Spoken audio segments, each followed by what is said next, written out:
Naam, memang lautu uziro, jika uzur atau jika berhalangan, al-huduru, orang yang hadir, laha, untuknya, untuk melaksanakan sholat jenazah, binahwi habsin, dengan semacam misalnya tertahan.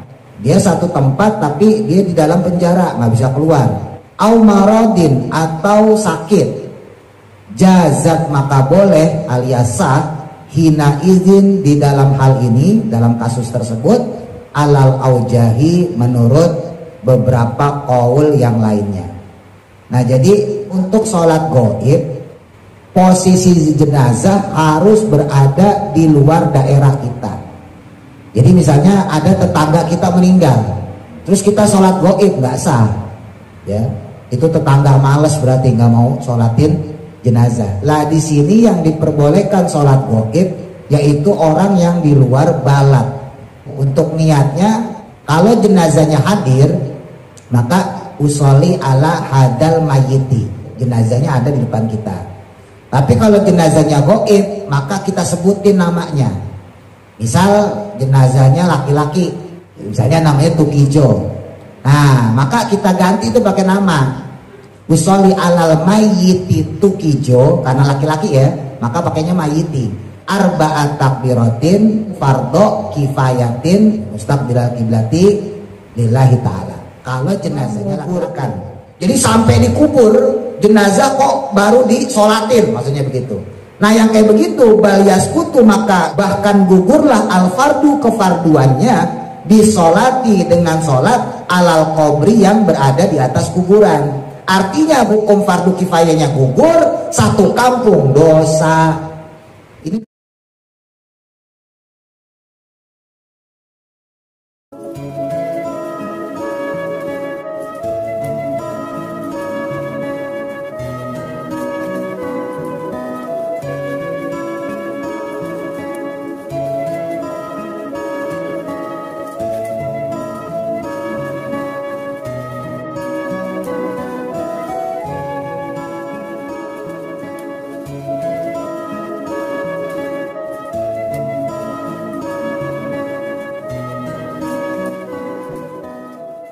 Rabbir lana wali walidina amin.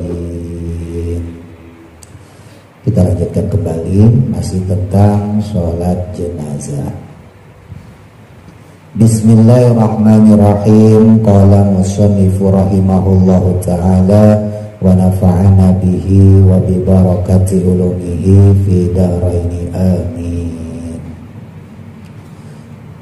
Watasihu, dan sah apa as-sholatu, yaitu sholat ala mayyitin, atas mayit, alias sholat jenazah, goibin, yang goib atau yang tidak berada di tempat, an baladin, dari suatu daerah.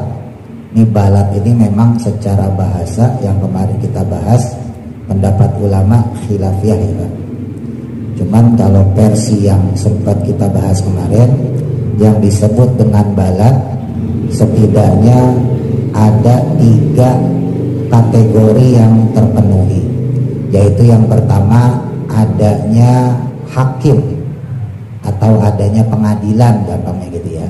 Terus yang kedua, adanya pasar. Lalu yang ketiga, adanya keamanan atau pertahanan.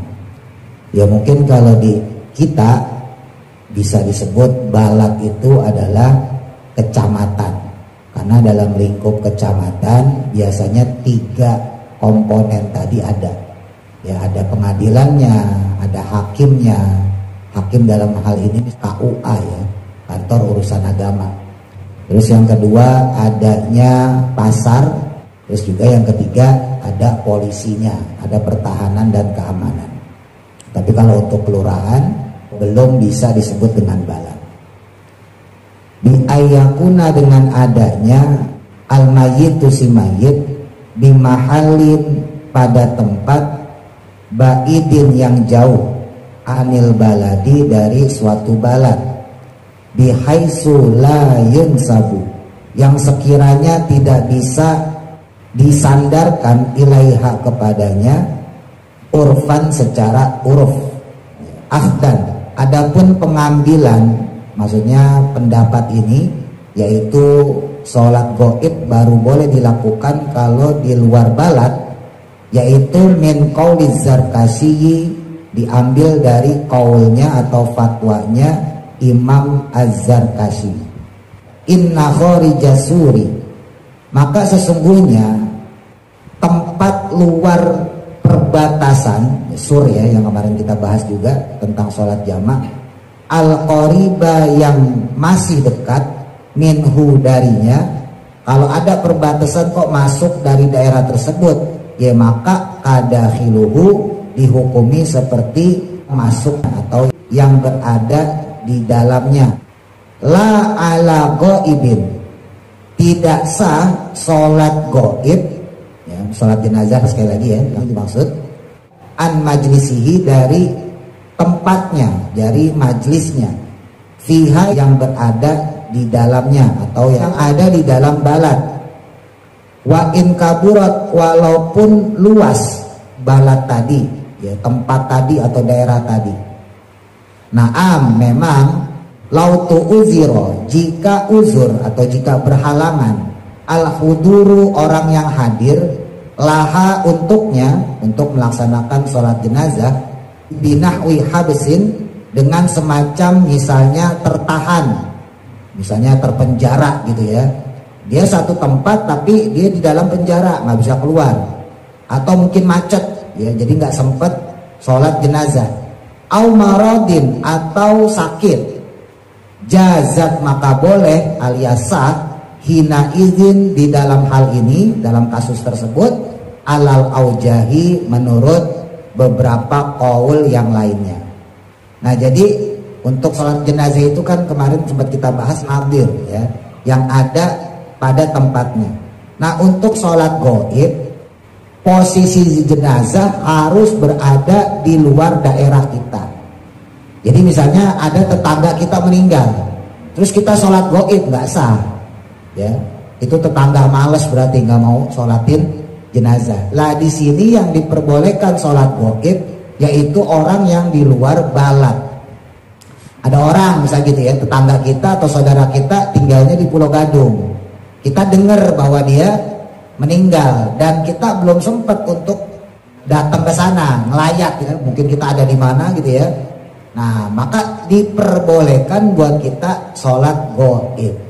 Buat ingetin juga, ini sholat jenazah bukan cuma untuk laki ya, tapi juga buat ibu-ibu bisa. Bedanya karena ini fardu kifayah, maka yang wajib itu adalah laki-laki. Jadi kalau ibu-ibu nggak wajib, sunnah ya ikut sholat jenazah. Sama seperti sholat Jumat. Sholat Jumat juga buat ibu-ibu sunnah. Cuman berhubung di Jakarta khususnya, daerah-daerah kota besar lainnya umumnya masjidnya nggak nampung untuk sholat Jumat dengan menghadirkan perempuan, ya akhirnya nggak ada perempuan yang ikut sholat Jumat. Tapi kalau bapak ibu di daerah, khususnya misalnya di daerah pesantren karena masjidnya gede-gede, dan biasanya di masjid itu memang disediakan khusus musola perempuan. Nah itu banyak kita lihat perempuan yang ikut sholat Jumat. Tapi sama statusnya dengan sholat jenazah, dia tidak menggugurkan fardu kifayahnya. Karena status perempuan yang melaksanakan sholat Jumat atau sholat jenazah hanya sunnah saja. Jadi tetap yang menggugurkan adalah kaum laki-laki. Nah kita balik lagi ya, untuk niatnya kalau jenazahnya hadir, maka usolli ala hadal mayiti, usolli ya Allah saya niat sholat ala hadal mayiti, atas mayit ini. Kalau jenazahnya hadir, jenazahnya ada di depan kita. Tapi kalau jenazahnya gaib, maka kita sebutin namanya. Misal jenazahnya laki-laki, misalnya namanya Tukijo. Nah maka kita ganti itu pakai nama usolli alal mayiti Tukijo, karena laki-laki ya, maka pakainya mayiti. Usolli alal mayyiti Tukijo arba'at takbiratin fardhu kifayatin lillahi ta'ala. Boleh pakai mustaqbilal kiblati, boleh mustaqbilal kiblati lillahi ta'ala kalau jenazahnya laki-laki. Kalau jenazahnya perempuan maka mayitinya diganti mayitati, ya.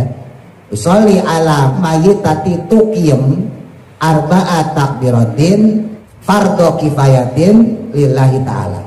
Gitu ya. Jadi membedakannya cuma itu aja. Kalau jenazahnya hadir, namanya nggak usah disebut.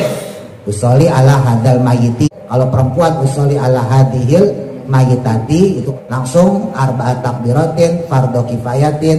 Kalau ditambah mustaqbilal kiblati, adaan. Kalau jadi makmum ya makmuman lillahi ta'ala. Karena udah jelas-jelas yang kita sholatin adalah jenazah yang ada di depan kita, gitu ya.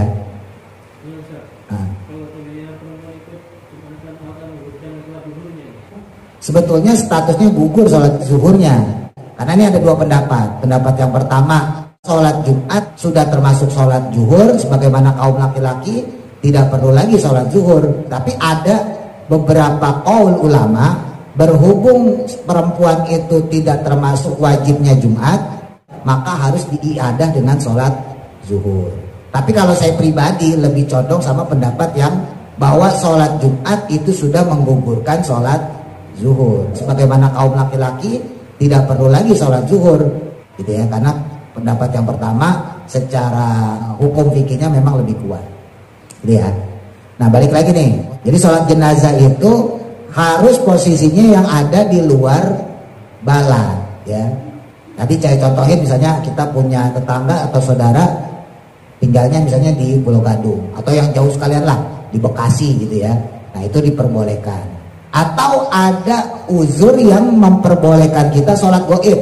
Tadi di situ disebut misalnya tertahan, dalam hal ini misalnya di penjara, ya. Ada sanak saudaranya yang di penjara, walaupun satu wilayah, ya, misalnya di penjaranya di Salemba, gitu ya, atau di Cipinang, gitu ya, atau di manalah, gitu ya, di satu tempat lokasi yang di situ ada saudara yang meninggal. Maka ketika dia tahu kabar wafat saudaranya, karena dia tertahan, diperbolehkan bagi dia untuk sholat goib.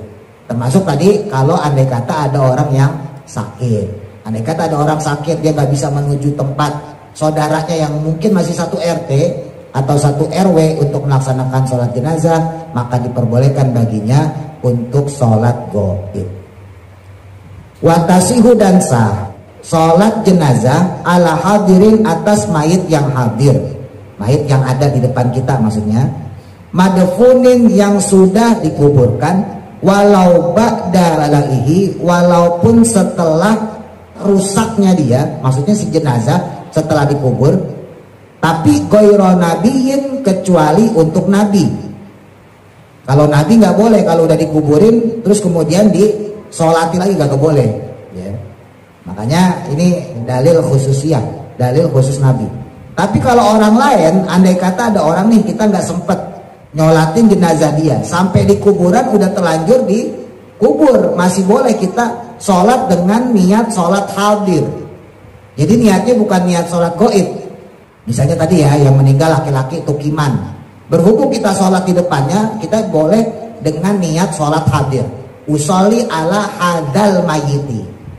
Jadi itu tidak termasuk sholat goib. Paham nggak maksudnya? Paham ya? Gitu. Walaupun jenazahnya udah gak ada di depan kita, tapi udah dikubur, itu boleh kita lakukan sholat dengan niat sholat hadir. Kecuali untuk nabi, kalau nabi nggak boleh. Falatasihu, maka tidak sah, ya, sholat jenazah ala qabri nabiyin, di atas kuburannya nabi atau di depan kuburannya nabi, nggak sah. Li khabari syaikhaini, atas hadis yang disampaikan oleh dua imam, ya. Kalau dalam kitab Fathul Mu'in, kalau disebut syaikhaini berarti dua imam, yaitu Imam Rafi'i dan Imam An-Nawawi, ya. Kalau disebutnya syaikhuna berarti Imam Ibnu Hajar Al-Haytami, guru dari Imam Zainuddin Al-Malibari, pengarang kitab Fathul Mu'in, gitu ya. Nah, min ahli fardiha, bagi orang yang memenuhi syarat fardunya sholat jenazah, waktu mautihi, pada waktu kematiannya. Nah, sholat goib juga terpenuhi waktu di mana si orang tadi meninggal. Maka falatasihu, tidak sah, man, bagi orang kafirun, yang dia kafir, wahaidun, dan dia haid, yauma izin, pada waktu kematian ini, maksudnya di waktu si mayit meninggal.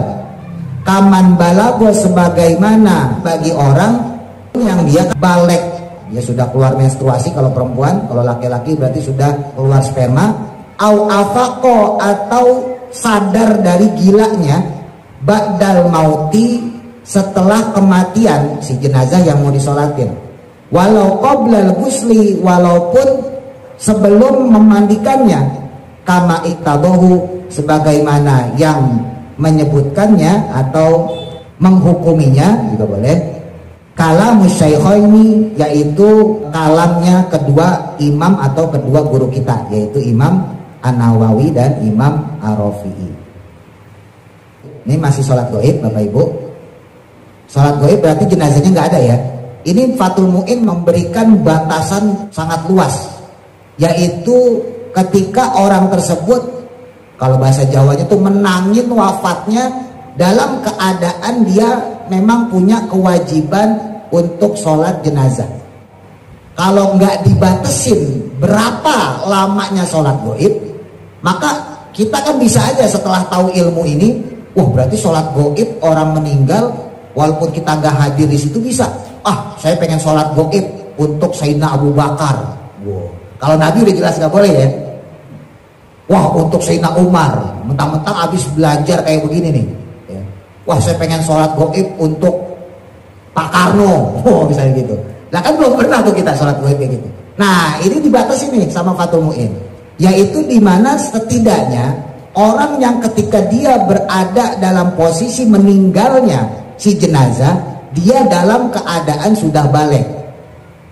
Gampangnya begini, kalau misalnya Sayyidina Abu Bakar meninggal ribuan tahun yang lalu, ya, Nabi meninggal umur 63, 2 tahun kemudian Abu Bakar wafat, kurang lebih tahun 12 atau 13 Hijriah itu Sayyidina Abu Bakar wafat. Lah kita waktu itu belum lahir, boro-boro balik, lahir aja belum, maka kita nggak boleh sholat gaib. Kenapa? Lah kita belum menangin, kita belum ngalamin masanya Sayyidina Abu Bakar, Umar, Utsman, terus. Itu saya beri contoh ya. Nah, misal kayak Pak Karno meninggal tahun berapa? Ada yang inget gak? 70 pas. Saya belum lahir ya. Katakan Pak Karno meninggal tahun 70, ya. Nah ada orang lahir tahun 70, dapat ilmu kayak begini nih. Wah, sholat gaib, tak sholat gaib Pak Karno. Nggak boleh, walaupun dia lahir tahun 70. Kenapa? Karena waktu tahun 70 dia belum balik. Paham nggak? Misalnya balik 15 tahun lah, 70 dikurang 15 berapa? 55 ya. Nah beda lagi kalau ada orang yang lahirnya tahun 55. Loh kok ngerti ilmu kayak gini? Wah berarti saya boleh tuh sholatin gaib Pak Karno. Boleh dia sholat gaib seperti itu. Ini batas maksimal dalam sholat gaib. Jadi sholat gaib itu berapa lama sih? Yaitu batas ketika dia mengalami dan dia dalam kondisi yang sudah wajib untuk melaksanakan sholat jenazah. Paham maksudnya? Nah ini sekarang saya perlebar sekarang. Kita punya saudara tetangga di kampung meninggal. 1 minggu kemudian baru kita dapat kabar bahwa si fulan tetangga kita di kampung meninggal. Nah kita boleh sholat gaib. Ya, kenapa? Karena waktunya masih lama. Jadi ukuran umur. Tapi ada tapinya di sini tadi ya, disebutin kalau seandainya ketika orang yang meninggal tadi, orang yang mau sholat ini dalam keadaan masih kafir, kalau seandainya dia mu'alaf, atau dia dalam keadaan haid kalau perempuan, maka ya tetap nggak boleh karena disesuaikan dengan waktu wafatnya dia.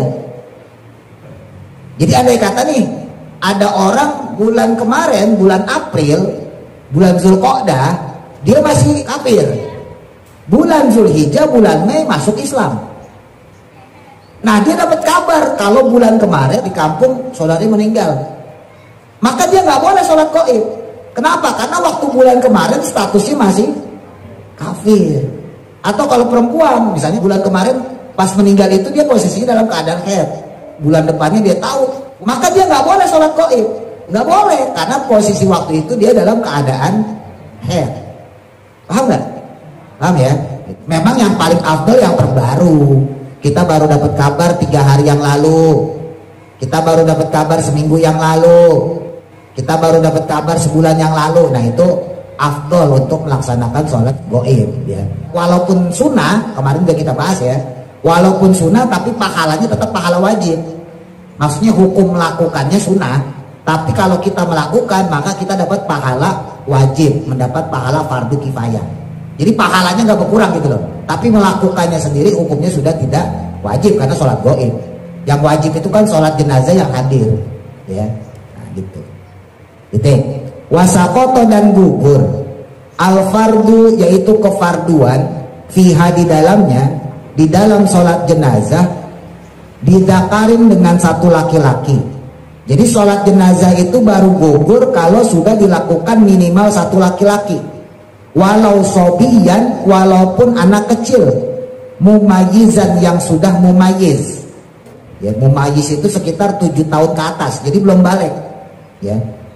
Nah, andai kata ada anak kecil, dia mensolati jenazah, maka itu sudah mencukupi. Ya, dengan syarat anak kecil tadi laki-laki. Walau ma'awujudi baligin, walaupun adanya si anak kecil laki-laki yang mumayiz tadi bersamaan dengan adanya orang yang telah balik. Jadi andai kata ada orang balik sama orang anak kecil yang mumayiz, ya sekitar 7 tahun ke atas ya, yang balik nggak mau nyolatin atau nggak bisa nyolatin, lalu yang nyolatin anak kecil tadi usia 9 tahun 10 tahun, maka sholat jenazahnya sah. Yang penting yang nyolatin adalah laki-laki, bukan perempuan. Dan juga wa illam yahfaz, dan walaupun tidak hafal al-fatihata akan surah fatihah, wala ghairaha, dan juga tidak hafal surat yang lainnya. Bahkan sholat jenazah itu sah juga andai kata yang sholat laki-laki yang dia tidak hafal fatihah.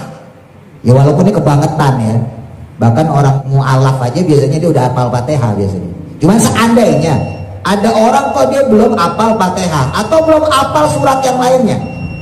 Kemarin kan waktu bahas sholat berjamaah ya, Bapak Ibu kalau masih ingat, kalau andai kata ada orang nggak hafal surat Fatihah, maka dia harus menggantinya dengan surat lain yang sesuai panjangnya atau durasi lama waktunya seperti surah Fatihah, gitu ya.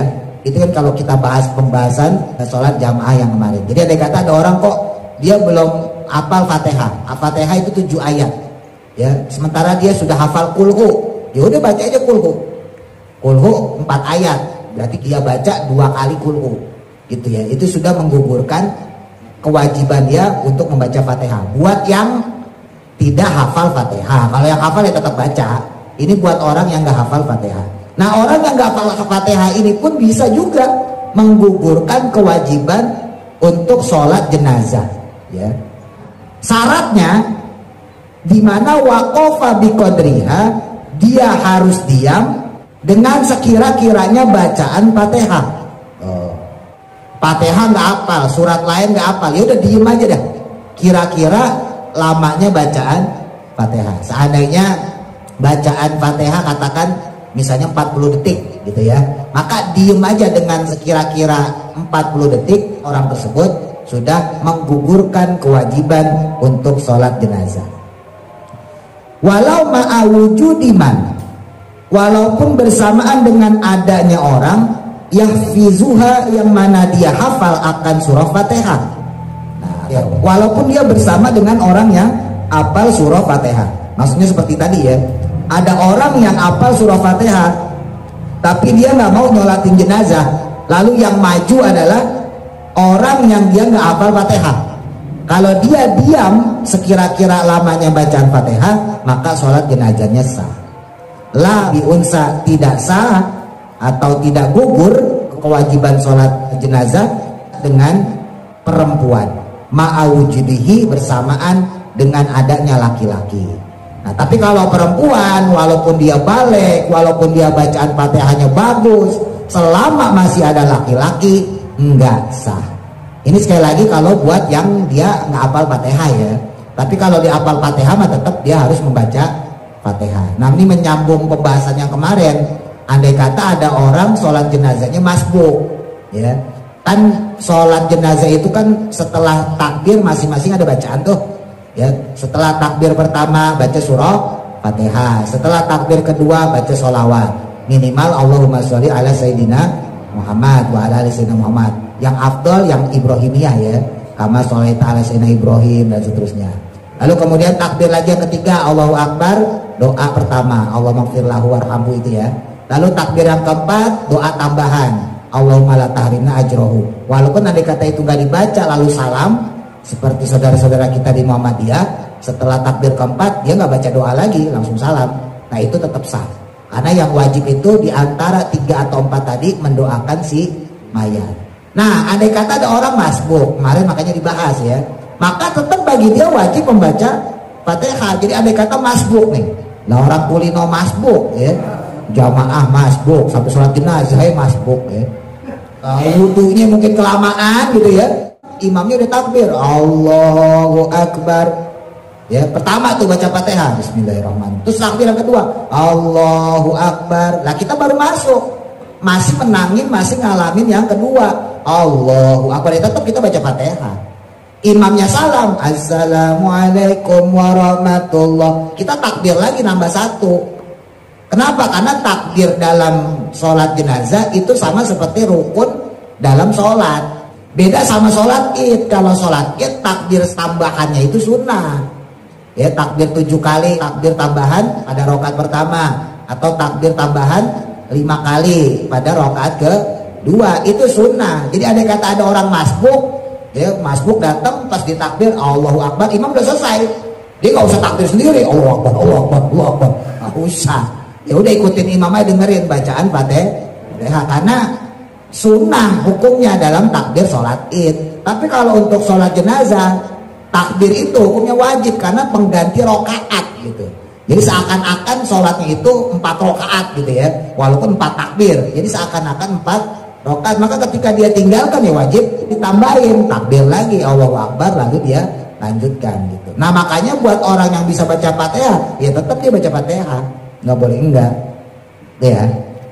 Terus kemudian wayajuzu, dan boleh ala janaiza terhadap berbagai jenazah sholatun, ya sholat wahidatun yang cuma 1 kali ya, boleh sholat jenazah cuma 1 kali, fayanwi, lalu kemudian dia niat ya, maksudnya sholat yang 1 kali diniatkan as-sholata untuk sholat alaihim atas beberapa jenazah tadi atau jenazah yang banyak tadi, ijmalan secara keseluruhan. Nah ini yang disebut dengan sholat jenazah ijmal. Jadi sholatnya lebih dari 1 jenazah ya. Kalau dalam bahasa Arab Bapak Ibu, 1 itu tunggal mufrad ya, itu masih ada 2 itu disebutnya tasniyah ya. Lebih dari 2 baru disebut jamak ya. Dalam bahasa Arab seperti itu, beda sama bahasa Indonesia. Kalau bahasa Indonesia lebih dari 1 udah jamak, udah banyak ya. Tapi dalam bahasa Arab enggak, ada 1 ada 2 dulu. Makanya ada Allah maghfir lahu, ada Allah maghfir lahuma, baru Allah maghfir lahum untuk banyak ya, lebih dari 2. Nah ini jenazah andai kata lebih dari 2, 3, 4, 5 berjejer macam-macam ya. Nah maka diperbolehkan sholatnya dengan 1 kali saja gitu. Nah terus niatnya gimana? Ya sholatnya ijmal, keseluruhan gitu ya, diseluruhkan dalam 1 kali sholat. Jadi nggak mentang-mentang jenazahnya 10 terus sholatnya satu-satu, sholat 1 jenazah, sholat lagi, enggak. Jadi kalau sholat jenazah yang banyak itu diperbolehkan hanya dengan 1 sholat saja. Nah oleh karena itu seperti pembahasan sebelumnya yang kemarin, maka posisi jenazah itu memang nggak ada kewajiban. Palanya misalnya harus di utara, kakinya di selatan. Yo, yang laki-laki nanti sholatnya depan wajah, depan muka, yang perempuan di tengah-tengah badan. Memang nggak ada kewajiban seperti itu. Ya, kalau ada orang saklek seperti itu, harus palanya di kanan, misalnya gitu ya, kakinya di kiri. Kalau sholatnya laki-laki, imamnya di bagian pala. Gitu. Yang perempuan, imamnya berada di tengah-tengah. Andai kata itu diwajibkan, lah terus gimana? Andai kata jenazahnya lebih dari 1. Itu kan kalau 1 jenazahnya, pala bisa ditaruh kanan, kaki bisa ditaruh kiri. Lah kalau jenazahnya 10, berjejer. Lah kalau masjidnya kagak muat, makanya nggak ada kewajiban untuk masalah itu. Itu hanya kebiasaan. Kebiasaan umumnya mazhab Syafi'i disunahkan untuk bagian kepala adanya di kanan, untuk bagian kaki adanya di kiri. Nah sekarang kalau jenazahnya 10, ya kan nggak mungkin imamnya belah dua kanan kiri, kan nggak mungkin. Oh nggak mau imam milih salah satu kan begitu. Yang dipilih yang di sini, ya udah di sini. Yang itu nggak apa-apa. Gitu. Makanya nggak ada kewajiban. Beda sama mazhab Hanafi ya. Kalau mazhab Hanafi kemarin kita bahas, manusia itu bangkainya dihukumi najis, makanya nggak dihadirkan di dalam masjid. Itu kalau mazhab Hanafi. Kalau mazhab Maliki justru kebalik, kepalanya ada di kanan, kakinya ada di kiri. Kenapa? Nah ini perlu dijelasin. Karena makam Kanjeng Nabi itu adanya di sebelah kiri ya, dari bapak-bapak ya, dari ibu-ibu ya. Bapak-bapak, ibu-ibu kalau ke Masjid Nabawi itu posisinya ada di sini. Jadi makbaroh di sini ya, makbaroh di sini, nah ntar pengimaman di situ. Makanya andai kata jenazah ditaruh, terus palanya di kanan, kakinya di kiri, berarti nendang palanya Kanjeng Nabi. Itu dari sisi adab. Makanya mazhab Maliki palanya di kanan, kakinya di kiri. Walaupun nanti ada beberapa khilaf yang lain lah ya. Memang untuk masalah pala di kanan, pala di kiri, kaki di kanan, ini rumit Bapak Ibu. Makanya dikembalikan kepada uraf, ya disebutin dalam Fathul Mu'in, dikembalikan kepada adat setempat. Adatnya biasa pala di kanan, ya udah kita ikut. Mentang-mentang kita pengen yang kepala di kiri, oh saklok yang di kiri, nggak boleh. Kalau memang adat di situ biasanya pala di kiri, ya udah kita ikutin pala di kiri. Jadi nggak usah saklok-saklok amat, karena memang secara hukum sendiri tidak ada kewajiban seperti itu. Nah balik lagi, ketika jenazahnya banyak, maka diperbolehkan kita sholat dengan satu sholat saja. Terakhir ya, waharuma, dan juga haram takhiruha, mengakhirkannya, maksudnya ditunda sampai menguburkan. Jadi sampai dikubur jenazah kok baru disolatin, maksudnya begitu. Nah yang kayak begitu bal yaskutu, maka bahkan gugurlah al fardu, kefarduannya disolati dengan sholat alal qabri, yang berada di atas kuburan. Artinya hukum fardu kifayahnya gugur, satu kampung dosa. Ini bicara sholat goib soalnya ya. Kalau bicara sholat goib, jenazahnya dikuburin, kitanya di mana tahu gitu ya, boleh. Atau kuburan itu kita datengin, kemudian kita sholatnya hadir, itu sah. Ya sholat yang seperti itu, mau sholat goib maupun sholat yang di samping kuburan tadi, itu sah. Tapi itu tidak menggugurkan kewajiban sholat jenazah. Paham gak maksudnya? Jadi nggak boleh ada orang udah dikuburin baru kemudian kita sholat goib atau sholat hadir di depan kuburan si jenazah. Nggak sah. Yang kayak begitu tidak menggugurkan kefarduan atau kewajiban kifayah dalam mensolati jenazah. Dengan demikian maka satu kampung dosa, terhukumi si jenazah itu tidak disolati. Ya, jadi sholat goib itu sekali lagi boleh dilakukan kalau memang kita nggak ada di tempat, atau sekalipun kita ada di tempat, sholatnya sholat hadir. Apa dalil sholat goib? Banyak. Di antaranya yang masyhur yaitu sholatnya Nabi dengan para sahabat ketika seorang Raja Najasyi, itu Raja Habasyah ya, kalau sekarang Ethiopia, kalau dari Yaman nyebrang laut sedikit masuk perbatasan Sudan, jadi Afrika sana, itu namanya Ethiopia. Kalau zaman Nabi namanya Habasyah. Nah dulu Raja Habasyah itu, Raja Najasyi itu udah masuk Islam. Sahabat-sahabat itu hijrah pertama itu bukan ke Madinah, tapi ke Habasyah. Jadi pernah sahabat Nabi ketika mendapat perlakuan tidak enak, tidak bagus, diancam di Mekah, lalu sahabat hijrah sebagian ke Habasyah. Ya, jadi rajanya ini raja yang adil, dan dia masuk Islam setelah sahabat-sahabat banyak yang hijrah ke Habasyah.